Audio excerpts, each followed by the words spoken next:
Welcome to the Whitetail Legacy Podcast. Tomorrow is opening day. This morning, didn't have a great hunt. Deer didn't move like usual. We just got set up in the middle of this bedding thicket. Saving this spot from the rut. It's a nice, I think it's a nice buck.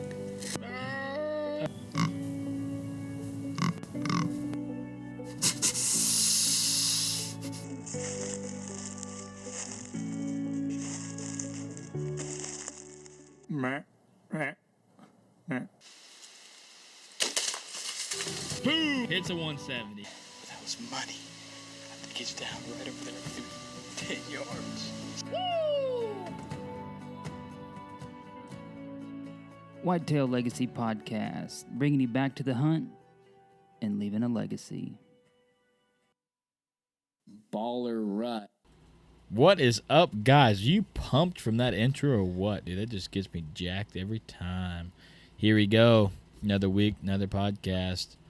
We had the Modern Bowhunter on this week.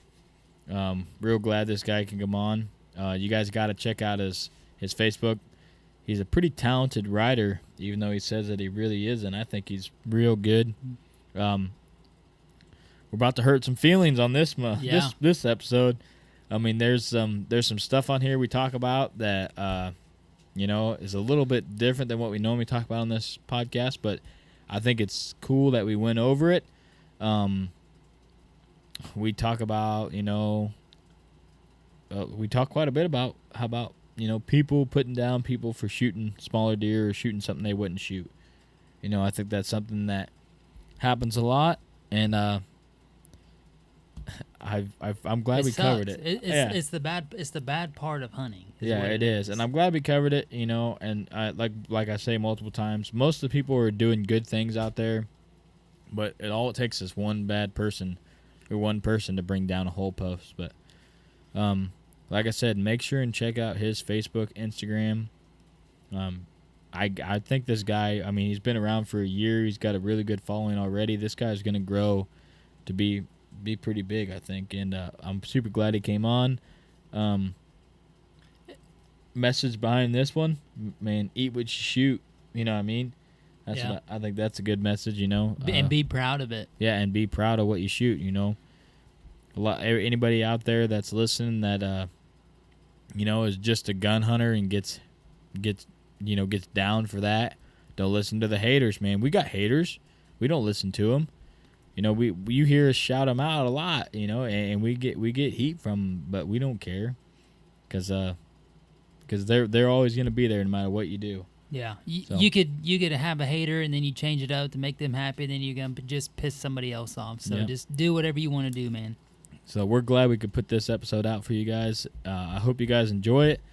It's like I said, it's going to be a little bit different than what we're used to, but I'm glad we did it. It was a lot of fun. So let's get into the people that make this podcast possible. Who do you want to start with first? I want to start with Ingram. Ingram? I know, we're just up there. We were just up there, man. He was freaking mounting that buck right in front of us. If you guys follow the Instagram, you got the time-lapse. Facebook, you got the time-lapse of it. I did. That was time-lapse? I thought that was just him normal. Oh, yeah. It was just turbo speed. But, yeah.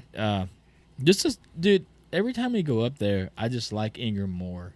He's just a super cool, chill dude, Like I always say, you got a taxidermist and a best friend. Because he'll be a friend to anybody, and what taxidermist is going to let somebody bring a 2-year-old up there and just run around the shop for 3 hours? I know. It's just super cool. Took the kid up there, showed him some deer, showed him a couple racks, and then, showed him Ghost, We got the side-by-side from last year. Yeah, kind of hurt my feelings there because I was pretty sure I had you beat.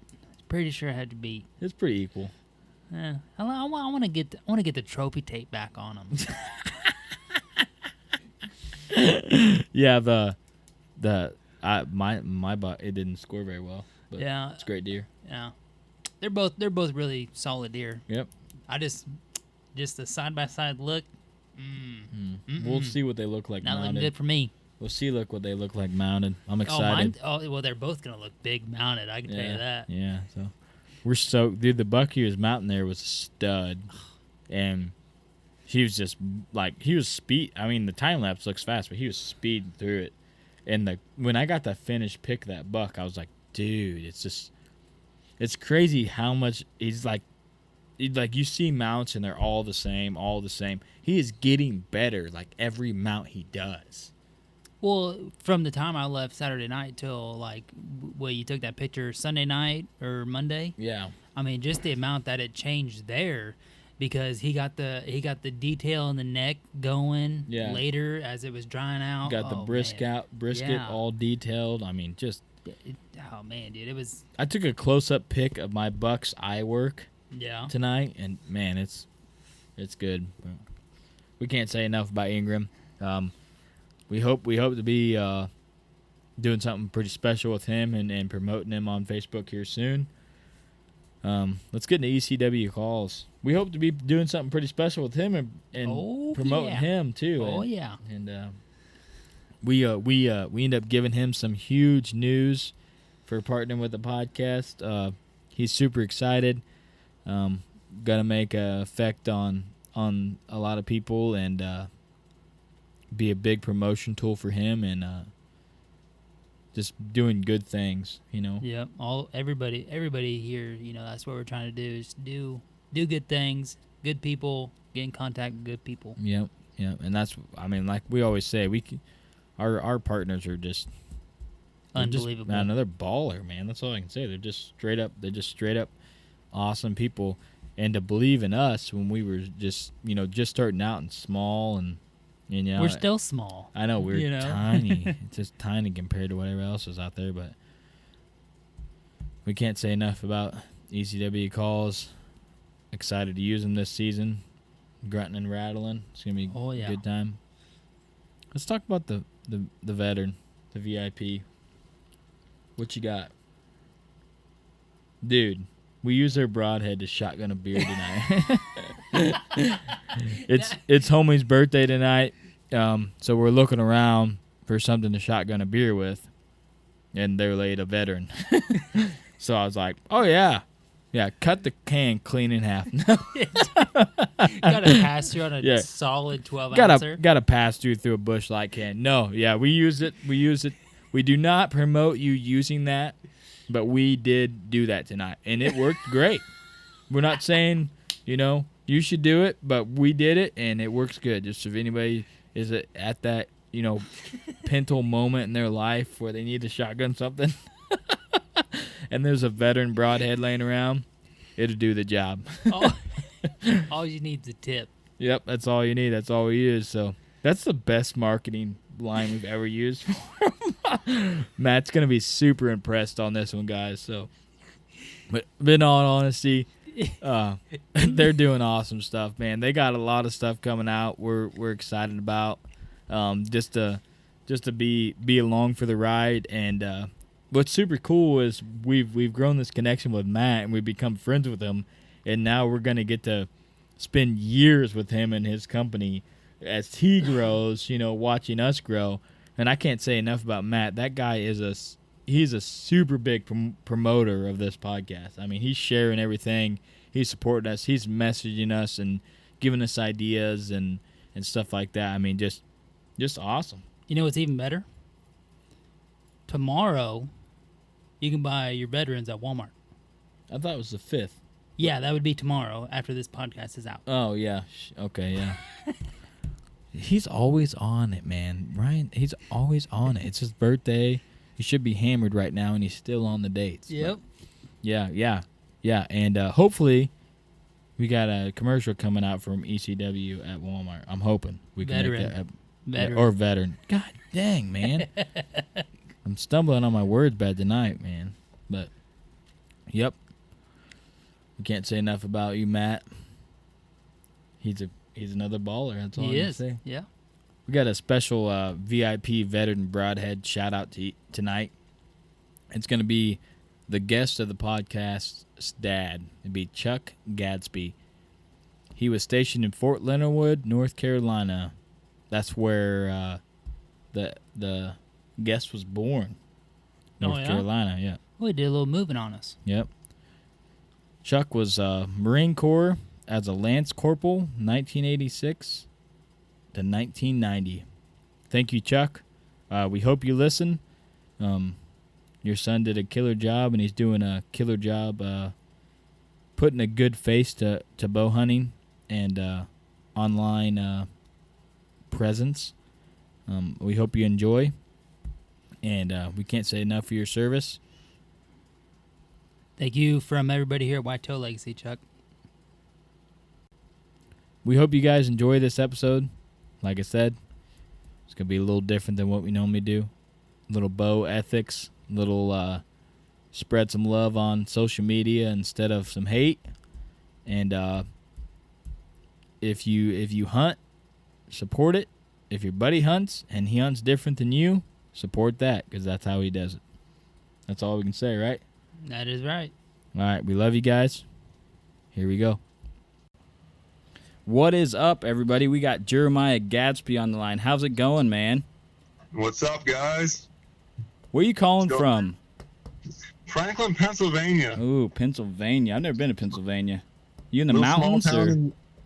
town. Not too much in the mountains. We got some good rolling hills, but in the northwest part. Nice. I've never been to Pennsylvania either, Yeah. but I don't understand how they call the Appalachian Mountains mountains. Like, just like you said, they're all like just hit big ass hills. That's all they are. Yeah, there's where it comes through in the middle of the state, there's some good sized hills, but I wouldn't really call any of them mountains. Yeah, like the Rockies. That's mountains. Yeah, for sure. Well, we appreciate you coming on, man. This is gonna be a fun show. What Yeah, we I got going appreciate on? being here. You want to slide that over here so I can look at it? Oh yeah, sorry. Oh. You're live. Yeah, we're live. All right, yeah, okay. Homie's mouthed me right at the get go here. All right, so let's get off with it, and let's just start out with kind of your hunting history and how you got into it and your journey in bow hunting so far. All right, well, I am 30 years old now. I've been hunting since I was 10. I started out squirrel hunting with my dad in Ohio. And first year I hunted, that's all I did was went out, shot a squirrel, and that was the whole first year.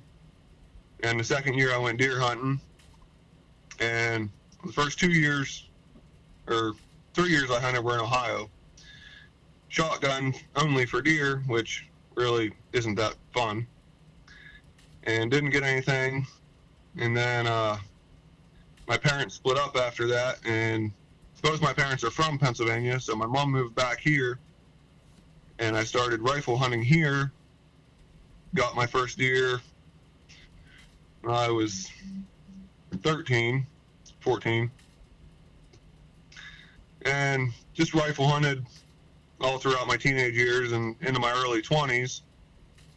Always wanted to get into bow hunting, but I'd always think about it when hunting season was in, and it was too late by that point. Had other things on my mind in the springtime and never did it. Well, when I was 24, my wife and I had moved to Ohio, and shotgun season there, first day I went through a whole box of shells and didn't touch a deer.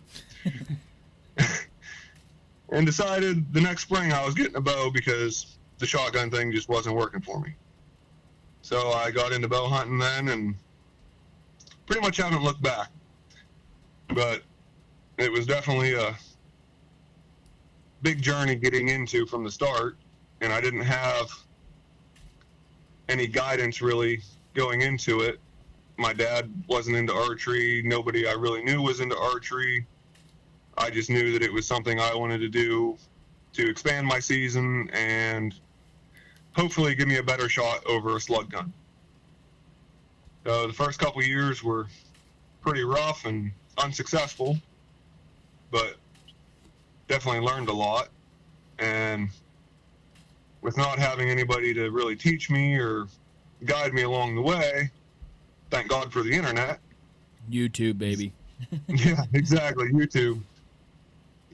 Found some good guys on there that I started to follow along with and pick up some tips. And once you start down that rabbit hole, it seems like it never ends, and you just keep going with it. and now I'm just basically completely obsessed with it. Still not the most successful, but over the past 2 seasons, I've turned my luck around pretty good and made a couple things happen. But I just shooting a bow, I don't know, I love it. It's rifle hunting was always fun, but it doesn't compare to archery at all. No, yeah, yesterday I shot, was it yesterday or the day before? Day before. Yeah, day before I shot 80 shots, and I shot 20 yesterday, just trying to get a feel for season, you know, but that's something about it. It's fun.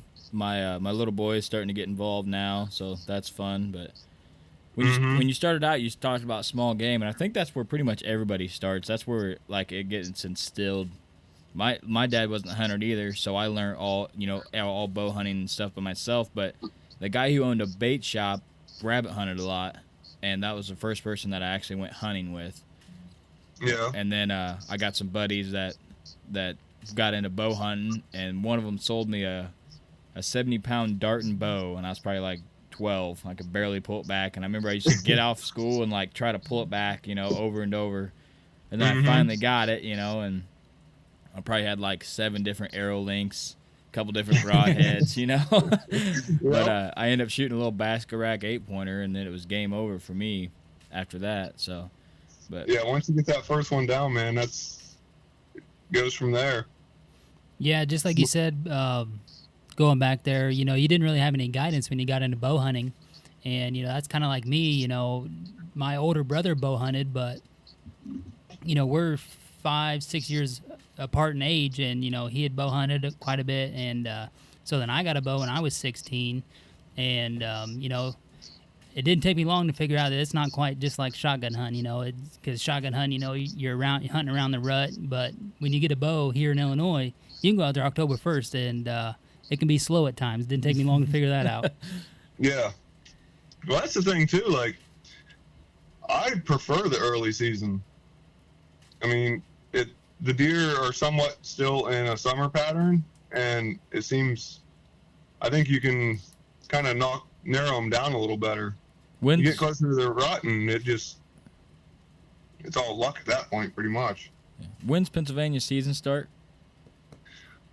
This year, it's September 29th. It's usually the first Saturday in October. Yeah. This year, it's a little bit earlier. That's cool. Give you a couple extra days. Yeah. Yeah, it seems, I just looked at the schedule the other day, and it seems like it's a little bit longer this year. Sweet.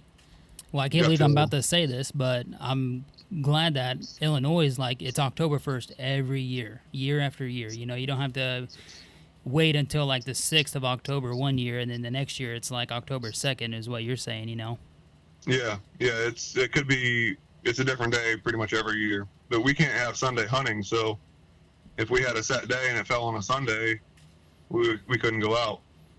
That's insane to me. No Sunday hunting. I mean, it sucks. Yeah, that's like one of the crucial days for working men to get out, and chase them. You can get out, if you're like me and you can get out before church. You get that late church, you know what I mean? Get that 10:30 service. Yeah, you could get out in the morning and hunt, so that's major for working class guys out there. Do you have any idea of why they passed that, or?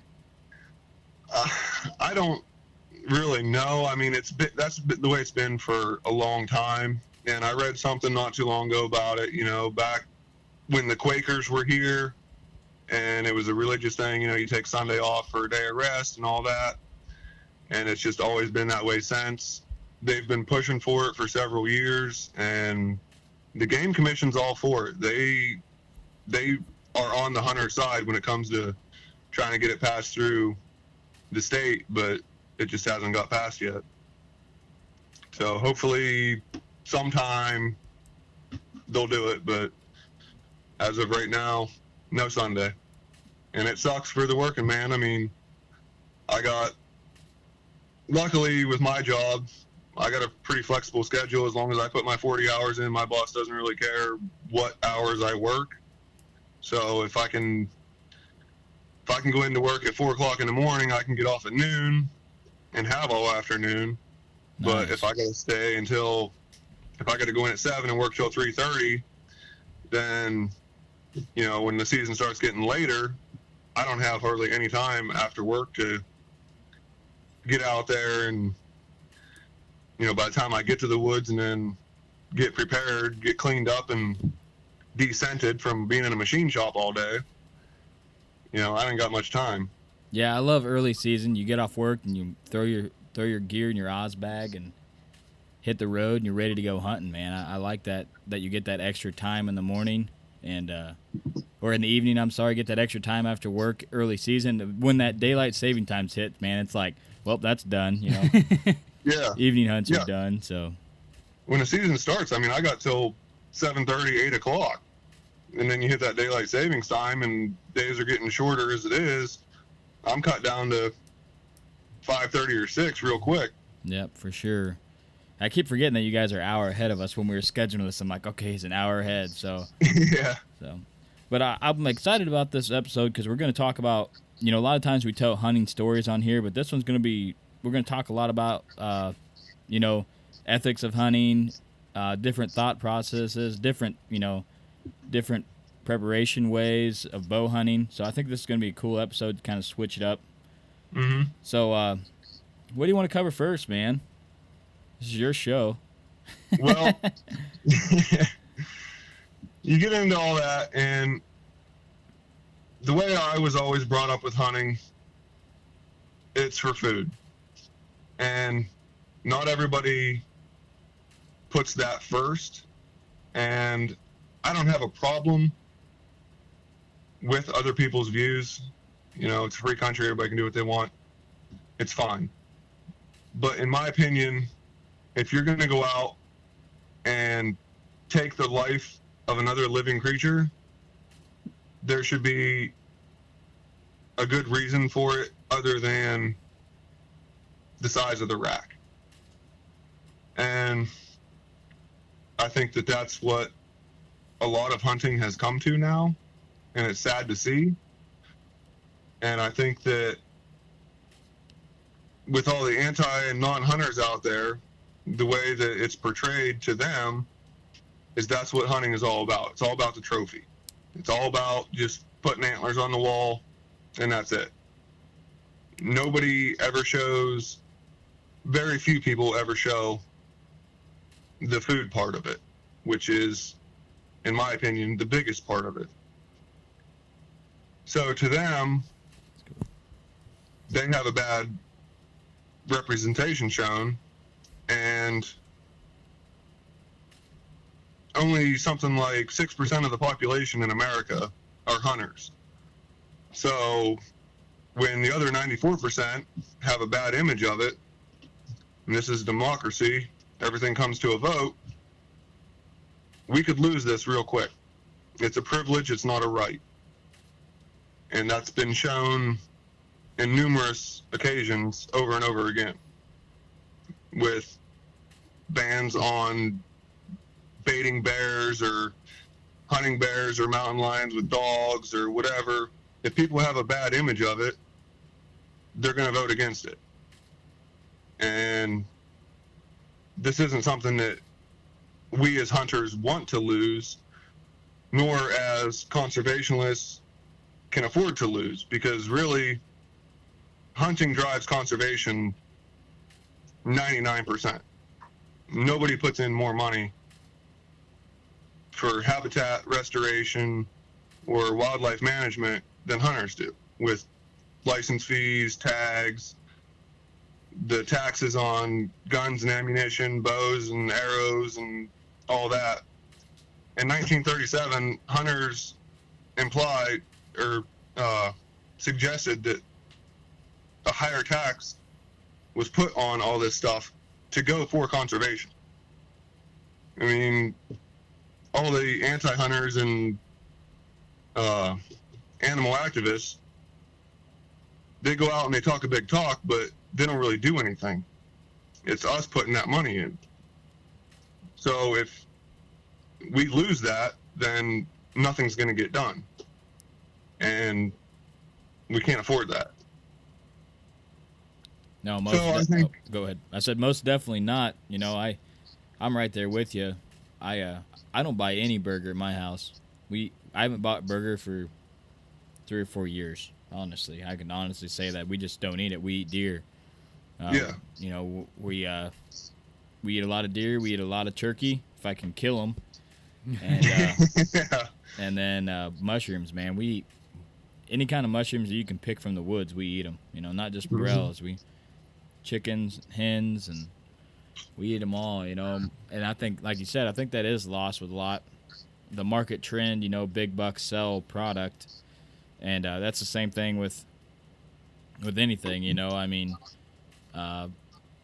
broadheads, sights. I mean, any marketing brand that you can think of has a picture of a big buck. You know what I mean? Yeah. And it's just what sells. You know, but it's like you said, it is sad, and I understand why people want to chase big deer because we all want to. You know, it's the challenge of beating a mature animal. You know, at its own game. And like I tell people, if I were to shoot just for meat, I'd be done hunting the second time I went out. You know, I'd be tagged out for the year. So I understand why people do go for the big deer, but it would be better if people, you know, if people showed the meat side, show the processing side, showed people what we actually do after, you know, after the kill. And I think since you said that, that's something we're going to try to do more with our social media. Yeah, and not only, you know, just if you don't eat the meat, but you still love hunting and you love getting out there and experiencing it, there's plenty of food pantries and everything like that that's going to be more than happy to take the meat from you. And, you know, just like when somebody goes over to Africa and hunts some game over there, you know, they're feeding entire villages for a while with all them animals, you know? Yeah, that's Africa is that's a whole different world there, but you're right. Like, everybody here has a big fit about people going over and hunting in Africa, which I myself have no interest in doing. There's just nothing there that appeals to me. But Africa's economy is nothing like ours at all. People go there and they spend tens of thousands of dollars to go hunt these animals, and yeah, you can't bring the meat back, and some of the animals you can't even bring the head back, but all of that meat gets utilized to feed the villages there, and all of the money that gets spent goes to protecting that wildlife. Like, they have all these high fence places there to keep poachers out. It's not to keep animals in, it's to keep poachers out, because poaching is ridiculous there. And people here don't understand how things are there. I don't know a whole lot about it myself, but I mean, I have a better view from doing research in it than people that just act off of emotion. It's not what it's presented to be. Yeah, but I feel you. I don't have I respect people that want to go out and shoot a bigger, mature animal. I can see the challenge in that, but I don't. In my opinion, is that should not be. I don't think that should really be the goal. I mean, I'm not going to pass up a smaller buck that comes in just because his rack size is smaller. It's going to put food on my table. That's the way I look at it. Yeah, and that's not for everybody. Yeah, I understand both sides of this argument or this issue. Some people want to go brown it down. Go ahead, man. You do that. I'm gonna hunt the way I want to hunt, and I want to shoot the animal that I want to shoot. And I think one thing that gets misconstrued in this whole issue is that everybody thinks that they got to do what they're doing.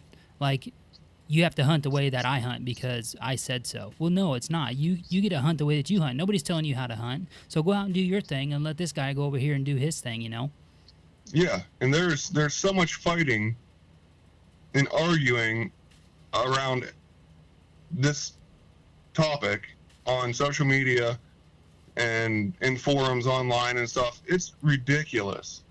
Like, if you're going to go out and hunt and you're going to take the life of an animal do it for your own reasons. I don't care if you want to shoot it, if you're going to go out and chase a big buck for the fact that it might be more of a challenge, that's fine and dandy. But don't put down other people that do it for their own reasons. When you pull the trigger on a gun or you release an arrow on a bow, you're making a decision to do it for whatever your reason is. And that's your call. It's not up to anybody else. If you're doing it legally and ethically, do it how you want to do it. Yeah, that's what we say. We get, there's a lot of like negativity right now I'm seeing towards like crossbow hunters or shotgun hunters, like in our state, that don't bow hunt. But like I said on this podcast before, I know guys that can only hunt, a couple, with kids and work and stuff, they can only hunt a couple weekends a year. So, or they might only shotgun hunt. So if you only shotgun hunt, you're getting 6 days to shoot deer. I mean, it's a lot different than a bow hunter that can, he can hunt 60 days. You know what I mean? Yeah, your options are pretty limited. So, I mean, that's why I always say, if you hunt the way you hunt, and I'll hunt the way I hunt. And I'm not one of those guys that'll put down anybody because, I think back when I started, and that's what I see a lot of, a lot of people are like, oh, this is, my first buck or something. And then people are like, I gave him another year or something. Well, I don't know how many basket racks I killed. I mean, a ton. You know what I mean? I don't know how many spike bucks I killed, forked horns. It's just like the process that you go through. And like you're saying, with social media, there's like such a trend now that like it's so funny. It's like if it isn't, 140, it's not a good deer. Which just blows my mind, or if it isn't a 5-year-old, it's not a good deer. I don't get that, and then what's really funny to me is when, like you're saying, don't do it, but then when someone does do it, people take it to heart. Like if someone says that to them, they can't just say, well, I'm going to hunt the way I hunt. They take it to heart and they have to like, how do I want to say this? They have to prove theirself of why they did it.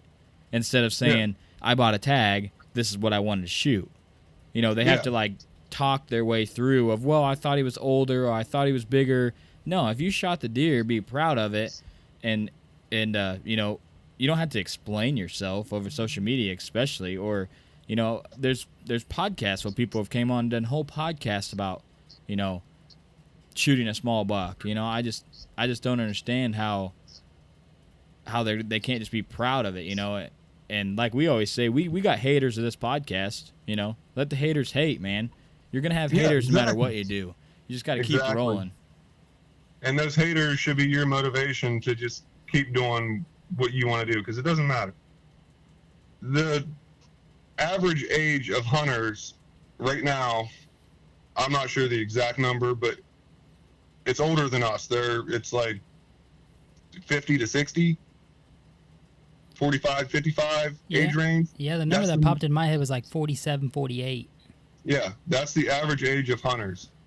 Okay, and when only 6% of the population are hunters, when you're getting these newer people coming in and they're shooting smaller bucks and they're posting pictures on social media because they're all proud that they went out and they achieved something that no matter what age range the animal you shot is in, it's a difficult thing to do, no matter what. So any animal you take is an achievement. When they put that on social media and people are putting them down for it, you're discouraging them from continuing to hunt. And a lot of people will stop hunting because of that. So if you're putting these people down and they're not going to hunt anymore, when the average age of the hunter is as high as it is, what's going to be in 20 years? And for those of us that are our age, in 20 years, if nobody else is doing it, we're going to lose it. It's going to be down to 2% of the population that hunts. Yep. It's going to be gone. It seems like there's less and less kids that are into hunting too, Just like when I went to school, everybody hunted. Like that was just like a thing we did. I guess I grew up in southern Missouri, but like I go to my nephew's games up here, and you can tell none of their dads hunt, and it's just not something they do. So like you're saying, it is fading out, which is insane to me that something that's so awesome could fade out. So, a good message of this podcast could be, tell someone about hunting that doesn't know, or take someone, it doesn't have to be deer hunting, take them fishing, or, take them out roosting turkeys, or just something, to get them to realize that you're not just going out there and blasting an animal, that there's, work. Like you're saying, someone shoots a basket rack 8 and gets mouthed for it. Well, okay, whether it's his first deer or not, he still had to buy arrows. He still had to buy broadheads. He's got to buy a bow. He's got to shoot that bow. He's got to go out, find a spot, hang a stand, whether it's public or not. You got to put in a ton of work to kill a deer, no matter what. Yeah, it's not easy. So, like you said, I mean, if a person's proud of it, the worst thing you could do is say something about it. And it seems like when a person shot, 5-6 nice bucks, they lose that, well, I used to shoot basket racks. It's like they're a professional now, you know what I mean? And that's something we say on this podcast all the time. We're definitely not professionals because I screw up all the time, dude. If you don't screw up, you're not learning, Oh, for sure. And each year I'm getting a little bit more riskier in my techniques, trying new things, and sometimes I screw up major, So I shared a whole story of where I screwed up, So it happens. But the people aren't thinking about that. They're thinking about, well, I shot a 160 2 years ago, so everybody should shoot a 160. Yeah. Well, when you're hunting, you're always going to keep learning. There's no way you're ever going to master it. I mean, you're chasing an animal that lives in the wild 24/7, 365, and you're just out there for a very short amount of time. I mean, they're going to be better than you always. Yeah, and I think we're going to get into it, but, just when, say you shoot a deer and then it runs off and it runs down into the thicket, or, it runs down in the creek and then up the other side, just think of how much they make it look easy, and then you go down there following a blood trail and you can't even walk 2 feet into the thicket, It's just incredible how they do what they do. I was to say, it is, and it's really incredible, just the animal that we're trying to pursue, and it's truly a blessing when we do shoot an animal, just for the reason Cody said, you beat that animal at its own game. Yeah. And you should be proud of it, because Cody hit on the 2 things I was going to bring up. A lot of people get into it and they forget 12 years ago that 110-inch buck that they shot and they were proud as hell about. Mm-hmm. And then, how much work goes into it. I don't care how hard or how long you went without shooting one. When you finally get it done, I mean, you got to be proud as hell about it. Oh, yeah. You should be. You have to be. I mean, it's respect for what you're doing. If you're not satisfied and proud of what you did, then why are you doing it? I would say you're in it for the wrong reason at that point. Yeah. If you shoot a 110 buck and you walk up to it and that's only 110, you shouldn't be out there. Right. That's not what it's for. You made the decision to shoot that 110. You got to be happy about it. Yep. We always say on here, at some point that something in that situation told you to shoot that deer, whether your heart was pumping, whether you thought it was, a different deer or whatever. I mean, you decided to pull the trigger on it, so you're gonna have to own it when it all goes down. Yeah. My heart gets pumping just as much when a doe walks in as it does when a buck walks in. Yeah, Cody's kind of, he's kind of the same way, but I'm more so. Man, when I'm out there bow hunting and a doe's coming in hard, I get jacked up. It might as well be a 150 coming in. Yeah. I mean, I've seen a couple pretty decent bucks when I've been out hunting, and I get just as fired up when a doe walks in. It doesn't matter to me. I mean, at the end of the hunt, it comes down to putting that meat in my freezer. That's what it's about. If it happens to be a big buck that I get to show off, great.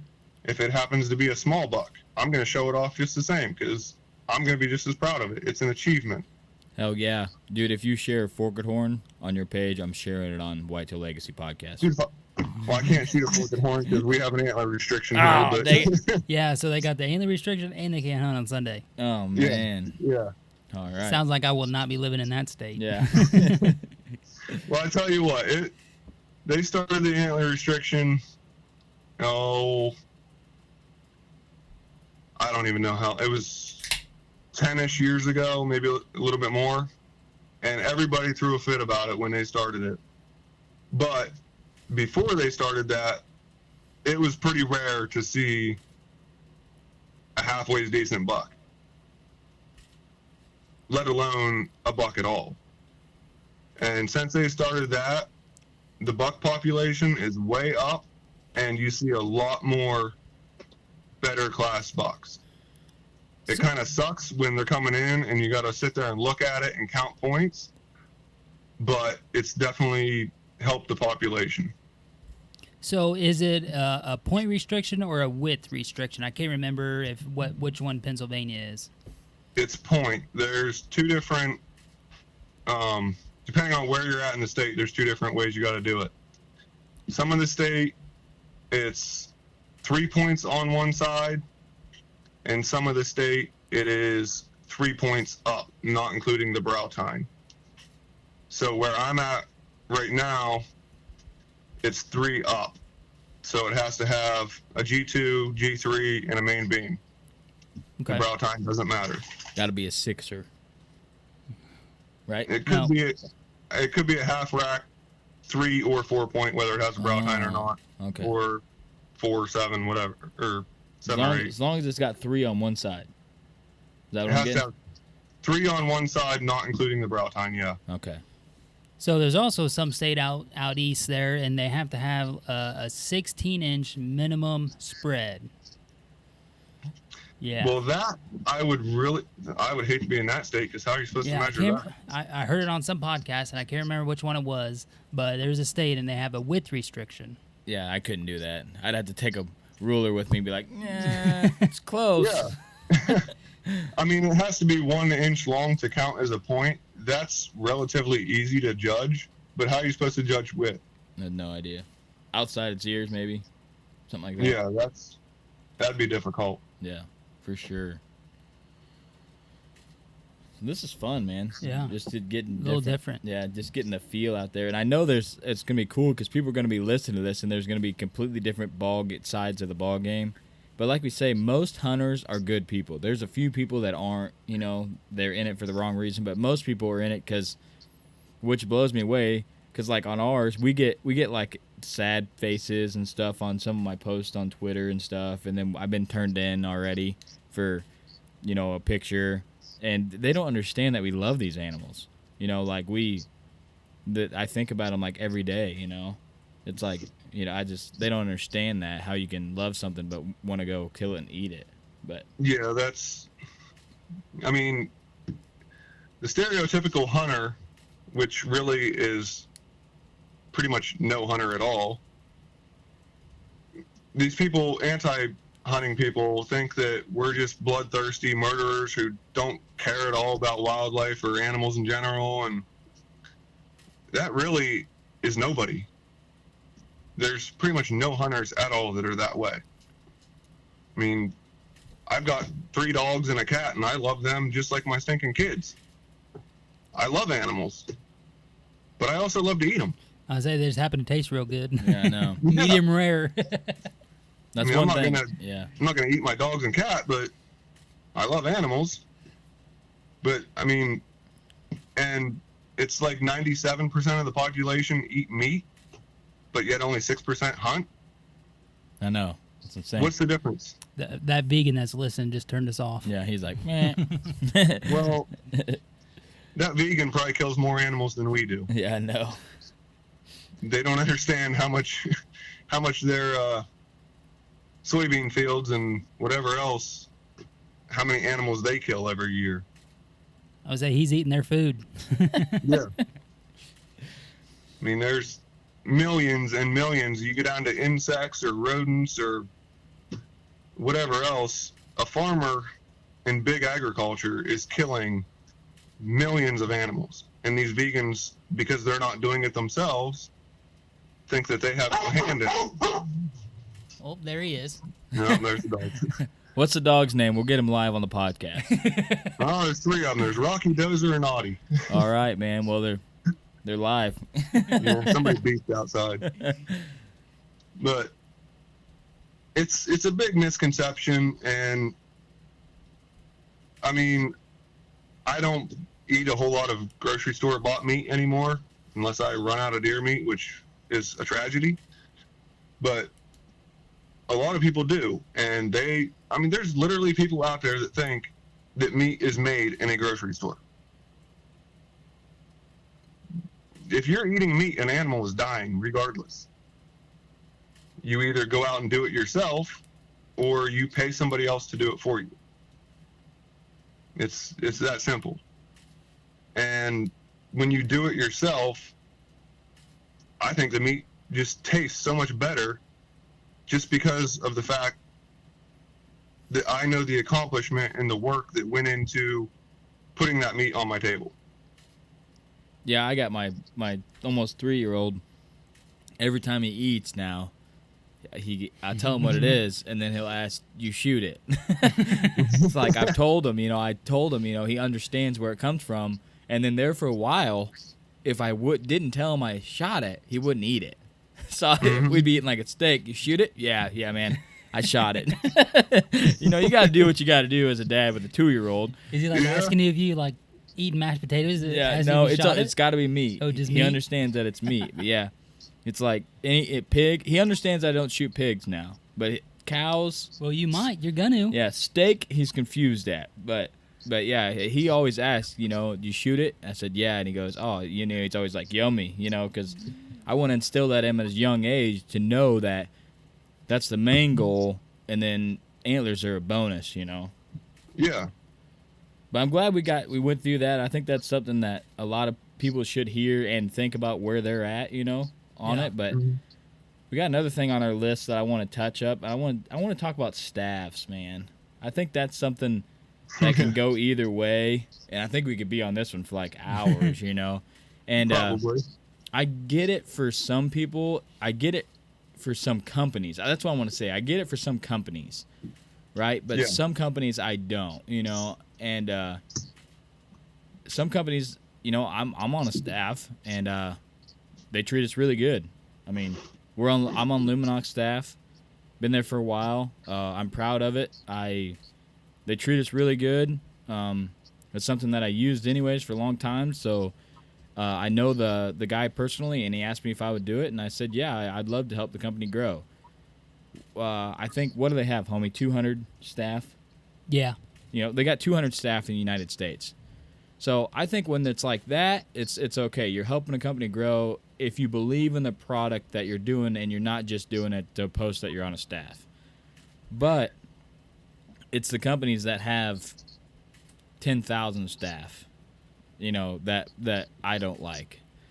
Yeah. I feel like they're doing it for the same reason, but they're also doing it to make money and make the people feel like they're entitled or feel like they're valued. Is that how I should say it?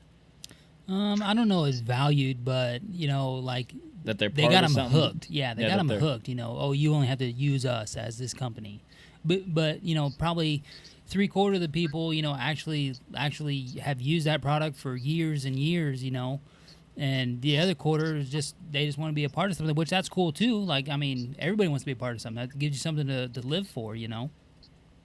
I would almost reverse your stats on that from what I've seen. Seems like 3/4 of them haven't really used the product and are just there. Yeah. Yeah, I mean, could be. Yeah. It depends on which company it is, but Yeah, I think it varies by company. I don't really know. I haven't staffed for like a lot of people places, so I don't really know what the actual. I just know for like Luminoc, I know kind of how they roll, but yeah, I haven't seen one post in there that somebody said, "Oh, what is this or that?" Like they all know what Luminoc is, they know how to use it, and everybody's pumped up to be in there and to be a part of the team.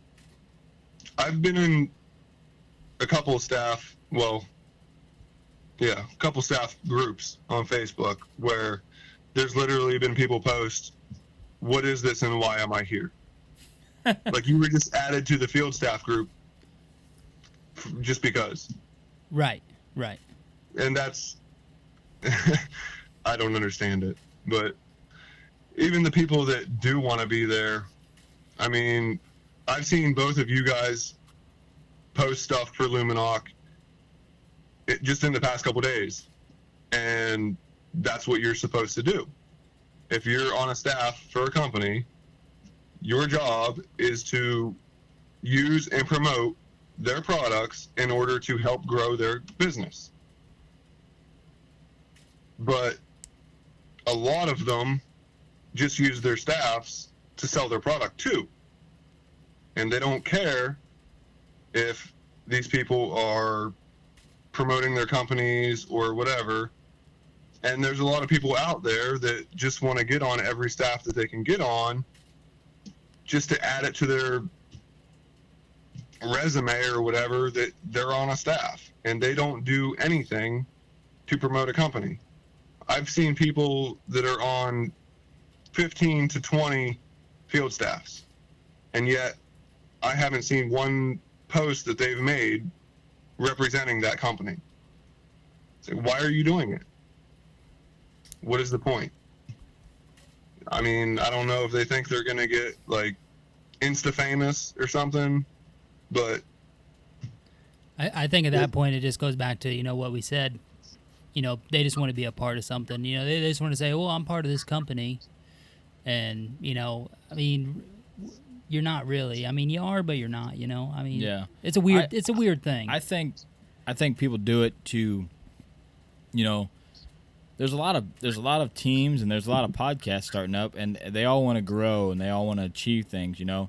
So a big thing's, you know, anybody out there that's thinking about getting on a staff, we don't want to defer you to doing it, but it's not a super glamorous thing, you know. You're there. Some give free stuff, some give discounts. There's different level discounts, and it gets really messy. So in the long run, if you're going to go on a staff, you have to believe in that product 100%, and it's not something that you're gonna do for a year and then say, "Oh yeah, I'm done." You know, it's something that it's kind of like a lifestyle choice. You know, we shoot Luminox. They're literally how many miles away from where we're recording? 30 miles. Yeah. They're 30 miles away. You know, I've talked to the owner. We know the staff director.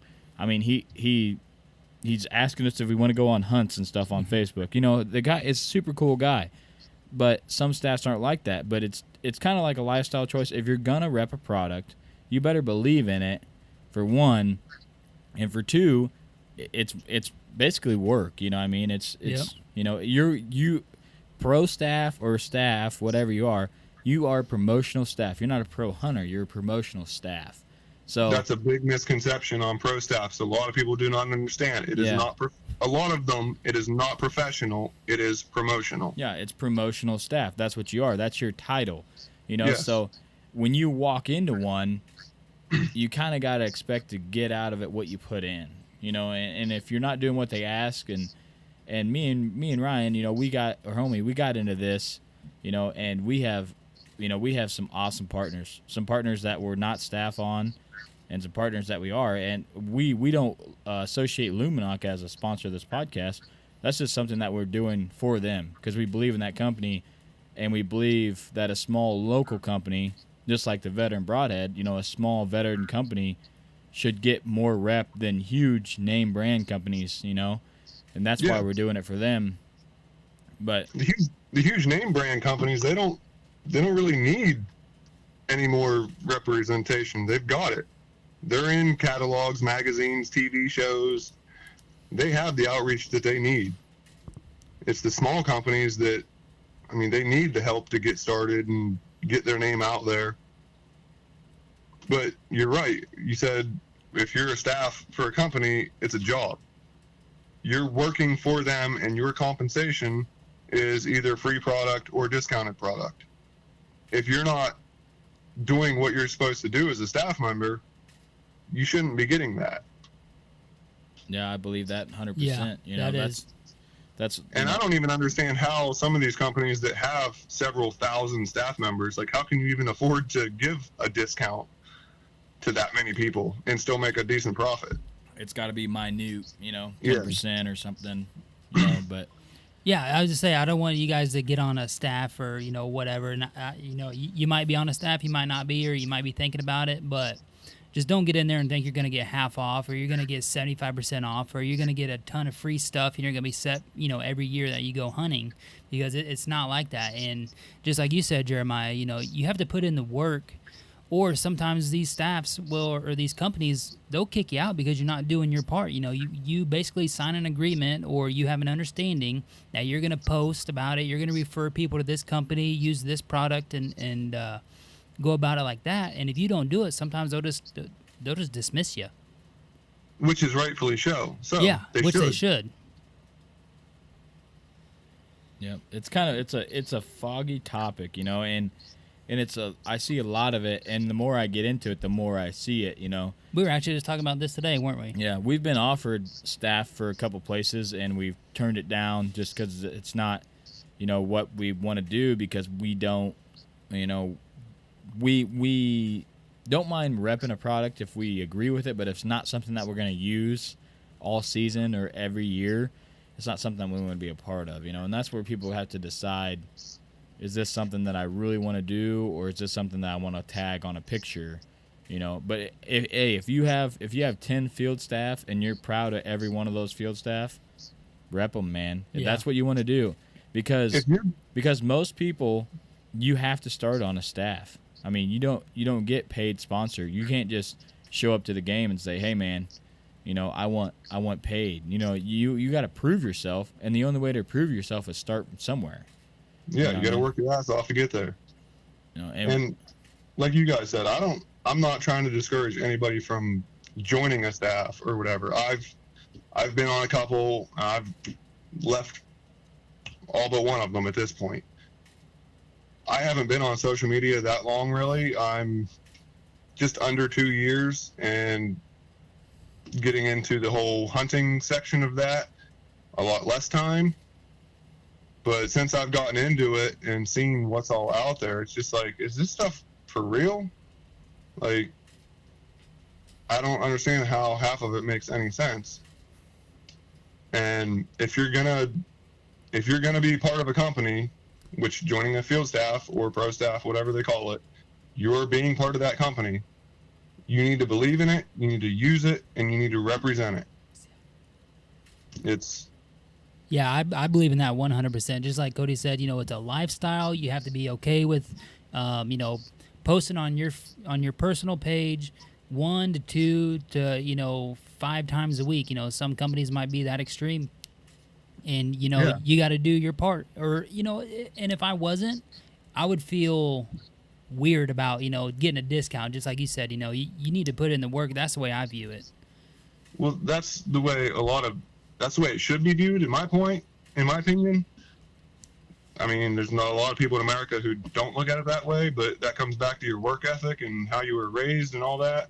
I mean, you should work for what you earn, basically. But for sure.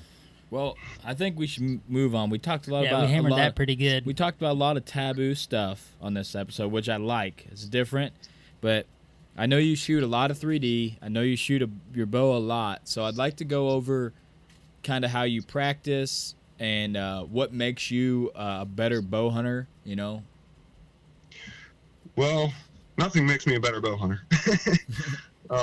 Time. I'm lacking in that department, but it's a learning experience every time. Time and luck. Yeah. I shoot all the time. For one, I love it. For two, when I go out in the woods and my intention is to shoot an animal, I want to be the absolute best that I can possibly be. And I don't think that just picking up your bow 2 weeks or a month before season, I don't think you're doing that animal justice when you go out there and try to take its life. I shoot all year long. I'm not going to say every day, but 3-4 times a week all year long. And I can't say everybody needs to do that, but I think a lot of people should do that. Just, I mean, the way to be the best you can be is doing it all the time. And when you set your bow down and you don't shoot for a month or whatever, you lose a little bit, whether you realize it or not. And a lot of people can pick up their bow a month before season and start shooting and think that they're doing great. But in all reality, if they'd shoot all year long, they would see just how much better they could do. And you owe that to the animal you're chasing. So I don't ever put mine down. It's just, it's grown to be part of what I do. But along with that, you got to have a properly tuned bow. And like a lot of people screw broadheads on shortly before season, and then they're adjusting their sight or their rest. You shouldn't really have to do that. If your bow is tuned properly, when you put a broadhead on, any good quality broadhead, no matter fixed blade or mechanical, it should shoot pretty darn close to what a field point shoots. I mean, give or take an inch or so. If you're outside of that, your bow's probably not tuned right. So you need to have that done and make sure that everything is set the way it should be set in order to shoot the best you can shoot. And I think that's a highly overlooked piece of practice and preparation towards bow hunting. Well, you're shooting a Hoyt, so I'd shoot it every day too. Oh, now we're going to get into that, huh? Hey, I had to. Hoyt's the way to go. Well, when it comes to that, I mean, that's what I shoot right now. That's what I'm comfortable shooting. I like it. I could pick up a different bow tomorrow and be like, hey, this shoots better. Yeah, I liked your comment there the other day I seen.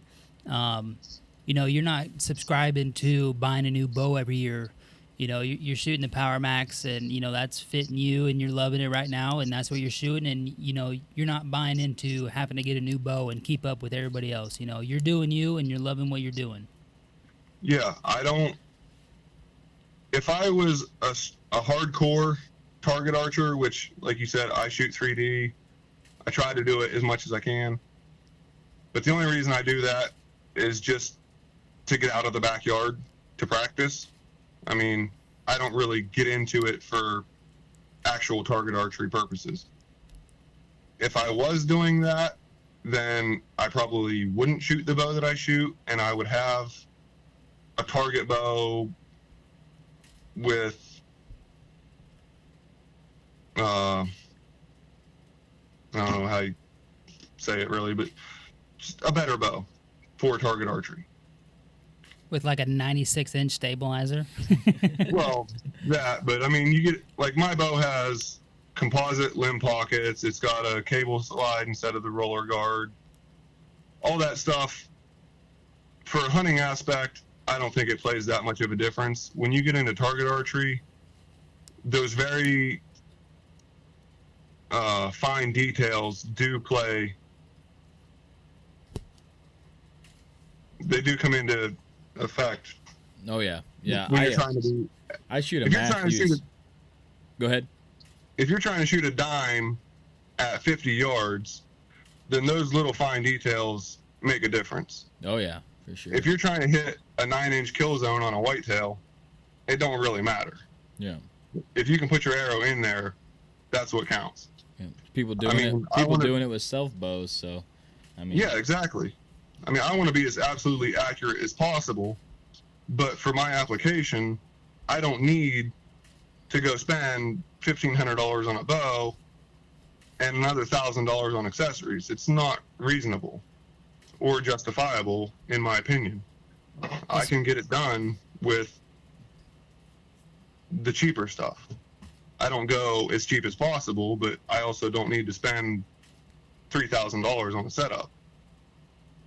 Yeah, I shoot a Matthews Mission. It's 4 years, going on 4 years old, yeah. And I take it to 3D. I shoot fairly well, not extraordinary, crazy, but a lot of people are like, "What are you still shooting that thing for?" I'm like, "Well, I've killed 3 bucks with the last 3 years, multiple does, 3 turkeys, never let me down yet." I was talking to homie earlier in the year, and I planned on buying a new bow. That was what I was going to do this year. I was going to buy a new bow. And I was going through the whole, I'm not brand specific at all. I'm kind of one of those guys that when I walk in and I shoot something and I like it, I'm going to buy it. So I kind of had one picked out that I wanted to go shoot, and then I started shooting my old bow, and then I was like, you know what? I'm going to keep it. It just, like you said, it's what you're used to it. It feels good to me. It's nothing special. I mean, I bet you I couldn't sell it online for $400. You know what I mean? It's not. I mean, it's nothing crazy, but I'm successfully getting it done with that bow. So, and I shoot in the backyard. I feel great, and just, I don't think I need to change. So, I did the same thing this spring. I was thinking about selling mine, and when the new Hoyts come out last fall, the RX-1 and the Hyperforce, all the older Defiants started selling pretty cheap, and I thought about selling mine and trying to pick up a Defiant. And I was even looking at an Elite, a Bear, a Prime, and I was talking to my bow tech, who I also shoot 3D with. I was talking to him about it, and he's like, "Dude, you shoot what you have, great. You're comfortable with what you have. Why change?" I'm like, "You're right. Why would I change? I don't have top of the line, but I'm comfortable with it, and I shoot it good. So I'm sticking with it." And the whole, people buy new bows every year, and if that's your thing, then fine, do it. But I don't see the need for it in a lot of cases. And I don't think that it should be pushed that that's what you should do if there's no need for it. Right. I mean, I got a Hoyt Carbon Defiant last year, guy, when they made crossbows legal in Illinois. He just bought it brand new the year before, and he was selling everything, getting a crossbow. But the bow I had before that was my very first bow. Is a PSE Nova, brand new in 2003. I shot it all the way up to 2016. So, I mean, that bow's 13, 14 years old. And the only reason I upgraded is because I shot a buck right in the shoulder. And, I didn't get very much penetration, but I'd had that bow since I was 15, 16 years old. And, just like you said with your bow tech, you shoot it really good. You're confident with it, and you're comfortable. So why? Did you just call my Hoyt a bow tech? No. I said when you were with your bow tech shooting, and he said, "Hey, you don't need to change your bow." No, I would never do that. But I shot it really good. I was confident with it. I've killed plenty of deer with it, and it hadn't let me down. It's just I was 16. I was a smaller kid. And I'd never turned up the poundage on it or anything, so I was still shooting a lower poundage. And, it come back to bite me one day. And then I decided, this bow's give me all it's worth. I've got my money and my use out of it. It's time to move up. Still got it, right? Bow fishing bow? Still got it. Bow fishing bow now. Heck yeah. There's nothing wrong with moving up at all. I mean, that's not what I'm trying to say. But, I think it's a waste of money in a lot of aspects. Like, bow technology within the last 5-10 years, it really hasn't gotten that much better. There's nothing coming out this year that's really too much better than last year. And the price just keeps going up. Yeah, it's skyrocketing. Yeah. It's ridiculous. And that was the main reason I bought the Power Max. It was $500 for the bare bow, which for me and a lot of other people, that's a pretty big investment. You compare that to the $1,200 or $1,300 that the Defiants were at the time, it's a no-brainer. Yeah. I mean, and I just made that little comment about you calling my Hoyt a Bowtech. Brands don't matter. If you go and look at any big name, reputable bow company, they're all good. Every single one of them. If they are still in business today and have been in business for a while, they're obviously making a good product. The bow picks you, you don't pick the bow. Exactly. Yep. When it comes to, when you pick that up, like, I don't like Matthews simply because when I pick them up, I don't like the way it feels in my hand. I don't like Bowtechs because I've had a couple and I don't like the draw cycle on them. It doesn't mean that they're bad. It just means they're not comfortable for me. When I shot the Hoyt, I liked it, so I bought it. Yep. And my next bow, when I do decide to go buy one, it might be a Hoyt, it might not be. I don't know. But, I mean, some people get so brand loyal really for no reason. If you're not sponsored by a company and they're doing nothing for you, why are you so brand loyal? Why don't you find what is absolutely best for you, regardless of what the name says? But like you said with the poundage, I think you should shoot the absolute highest poundage you can to drive as much energy through the arrow as possible. And I mean, you don't need, for whitetails where like I hunt here, you don't really need a whole lot. Our minimum draw weight on bows here is 35 pounds to hunt with. I could go out there with my wife's bow right now is set at 35 pounds. I could hunt with that and it'd be legal. It could kill a deer. But I shoot 70 pounds with no problem. That's going to put twice the amount of force behind that arrow penetrating into the animal to do a more efficient job. Yep. And I mean, a lot of other stuff comes into effect there, but Oh yeah, buying a bow and it's just a never. I mean, like you said, the best thing you possibly could is the bow chooses you. You don't choose the bow. So go shoot a bunch of different stuff and figure out what you like, and don't listen to the famous people saying shoot this bow because most of them are getting paid to do it.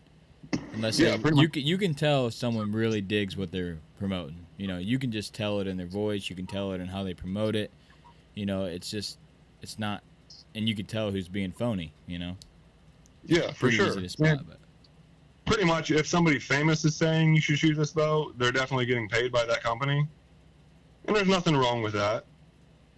To an extent, I mean, I don't think they should be giving the impression that it's the best bow on the market because they're all good, but it's not the best for everybody. Yep. Sure. All right, man. We're an hour deep here. Let's talk about Modern Bowhunter. Let's get Modern it out there. Bowhunter.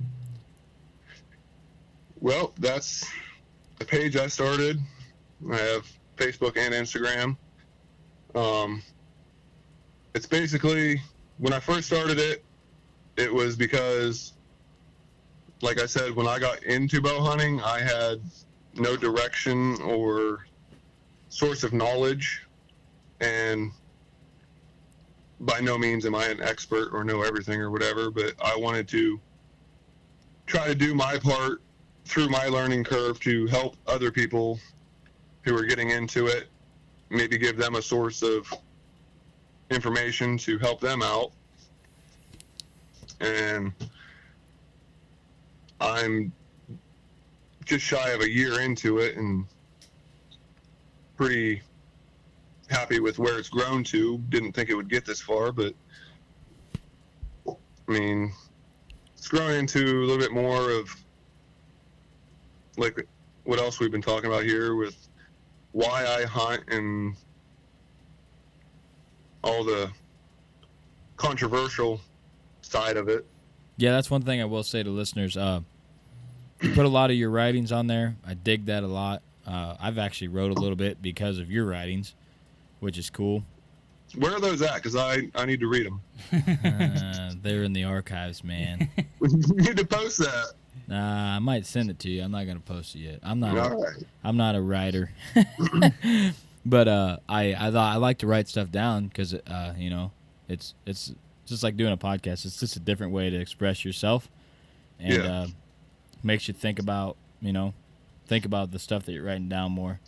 There's one that I wrote down that I'm gonna read about November 7th when it's about 1 a.m. or 1 p.m. and I haven't seen a buck, and it's like 10 degrees out. I'm gonna just read it to myself. That'd be a good one. I mean, it's just stuff like that. It's just self-motivation. That's what a lot of your website or Facebook page is about.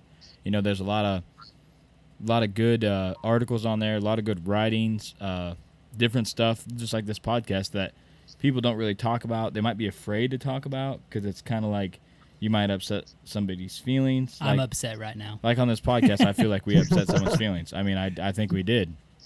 But I think this is stuff that should be talked about. And the best thing about us and the people that, make this show possible is they give us free range. You know what I mean? And if we want to talk about it and we think it should be talked about, we had a whole episode about a guy missing a deer. No one would ever do that. I mean, that's just not something that people would No one would ever do that, but everybody misses deer. Yeah, exactly. Yeah. And that's why when that guy showed us that, we have to podcast about this because it wasn't a successful hunt, but it was more successful probably because you didn't shoot that deer than it would have been if you did, because you learned so much and your drive was so much more, and that's why we're like, we got to do it. So we kind of like to push the envelope on this a little bit and hit stuff that people don't really talk about, because like I said, our listener base is phenomenal. I mean, we're blown away by it, and there's a ton of podcasts out there to listen to. You know what I mean? So we got to bring something different to the table, and I feel like we did this, and I feel like your page, there's a ton of hunting pages, a ton, and I feel like your page, a lot of them just bring good pictures or, articles that other people wrote and stuff, but you're putting out your own stuff, your own take on stuff. So you're not only putting the good pictures, but you're representing it in the right way with your own words.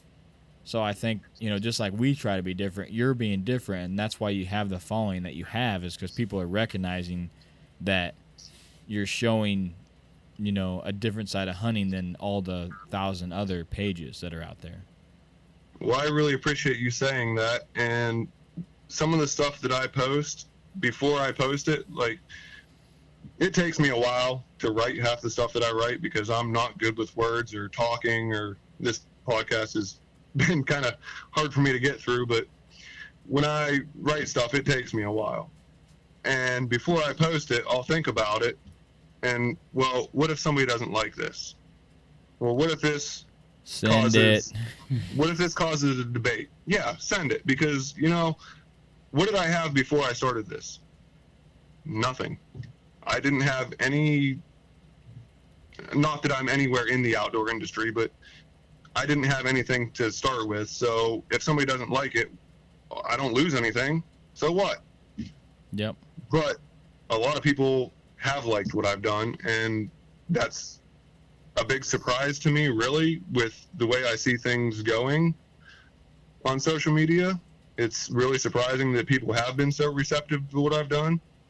But it's also a big relief that I'm not the only one that thinks the way that I do. Yeah, like I said, I think everybody's normally a good person, but all it takes is one post, one negative person, and that whoever put that post and whoever's reading through their comment, they're gonna remember that one negative post over the 100 positive posts. One guy can bring the whole ship down by putting and same thing like you said with people that are against hunting.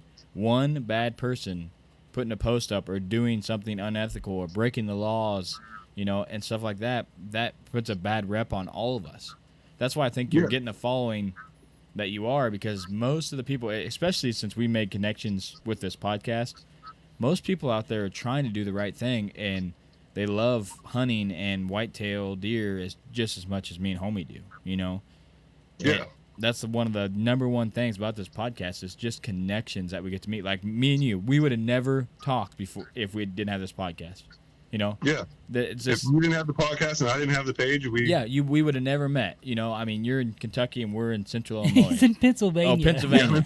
hey, the next guy I'd like to be in Kentucky. The next guy coming on the podcast is Kentucky. I get confused, man. We got a lot of stuff going on here. So How many Bush Lights have you had today? none. I've had none. I had 2 Sam Adams. Yeah.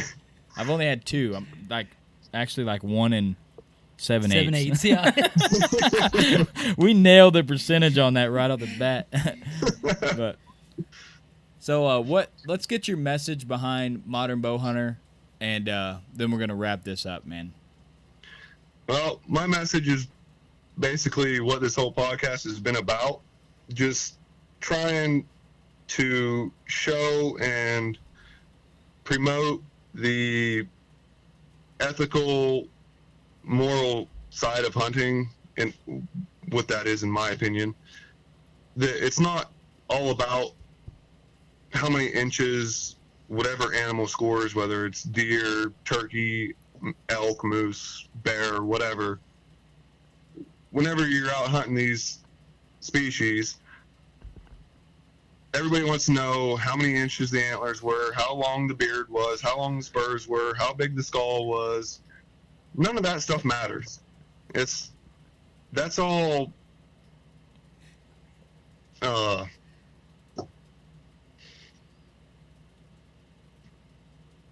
know what I'm trying to say. Irrelevant to what you're It's trying. not irrelevant. It's not irrelevant, but it's a bonus. Like, There you go. Yeah. do it for the experience. Do it for the food that it provides for you and your family. Do it for your own reasons. I mean, if that's what your reasons are, it's legal, so fine. But human beings have survived for however long you believe we've been around because we've been hunting animals and eating meat. That's what it comes down to. That's what it's about. Enjoy the experience and the time in the woods. Do what you do for your own reasons, and just don't let other people's opinions get to you. That's a good message, man. Good way to wrap this thing up. You know, that's exactly what your page is. It's an informal page. Like I said, it's full of taboo topics, which I kind of like sometimes. I know I say taboo, but it kind of is. You know, people don't like to talk about this stuff because they're like, oh, someone's gonna get mad, and you're not afraid. You're not afraid, just like you say, to say, well, you know, I'm gonna send it because this is what I believe. And guess the best thing about this podcast is someone doesn't like it, they don't have to listen or they don't have to follow. You know, just like your page, they don't have to read your article, but there's going to be, you know, we know one guy specifically that you motivated to write too. You know, he's a good friend of us from this podcast. You know, Yeah, and I've become friends with him too. I know who you're talking about. Yeah, I mean, and it just like this, if he wouldn't have seen your page, he would have never done that. You know, he messaged me and said that because of you guys and me, he chose to start doing stuff for himself. And I mean, I just wanted to put an idea in people's heads, but to give somebody a motivation to do something. Yeah, we've got message where people are injured and they live hunting through all the stories that we tell on this podcast. I mean, we got stories of people who, you know, say, hey, your veteran shout out really meant something to me, you know, and we got stories of, you know, people are texting us and saying, hey man, thanks for sharing your story. It really touched me. I mean, that's why we do this stuff. You know, we're not famous, you know, we're not going to be famous because if people knew, like they hear our voice, but I mean, we're just like two normal ass dudes that struggle through this. Dude, we're trying to make a website, man. If I didn't have homie, that would be, I don't have to pay someone to do it, and that'd be it. I'm paying him in cold bush lights and And We're getting there. and I told him he can hunt my lease a couple days this year, so I think that's why I'll he's doing take it. that all day. Well, that's worth it. You're Yeah. even giving him that secret spot that you're not wanting to Yeah. give up your spot for. Yeah, I hung a brand new set for him, man. That I've played a piece that I've never hunted. That's just giant buck sign everywhere. We need to go back and revisit the "you hung a stand" portion of that statement because it was brutal watching you hang that yeah, thing. yeah. It was hot. It was hot and it was brutal. But yeah, I hung a stand for homie. I'll hunt it too, but we hung it in his spot, and we already got a nice buck on trail cam. We hung trail cam. Yep. We already got a real nice shooter buck on trail cam right there. So That's true friendship. got good potential. So we appreciate you coming on, man. We're glad we made this connection. Like we always say, don't be afraid to message us. Let us know how your season's going. Let us know how your page is going. We'll make sure and share it out there for everybody to see, and keep writing those articles because I like sharing them on our page too. Because if I relate to one, I'm gonna share it because I can do that because it's my page. So Well, you guys keep up what you're doing too, because it gets me through the workday. So keep it up. heck Right yeah. on, man. We appreciate that. Like we always say, man, we appreciate you listeners. You guys are rocking it. We can't say enough to you guys. We love you. Keep hitting that play button. Whitetail Legacy out.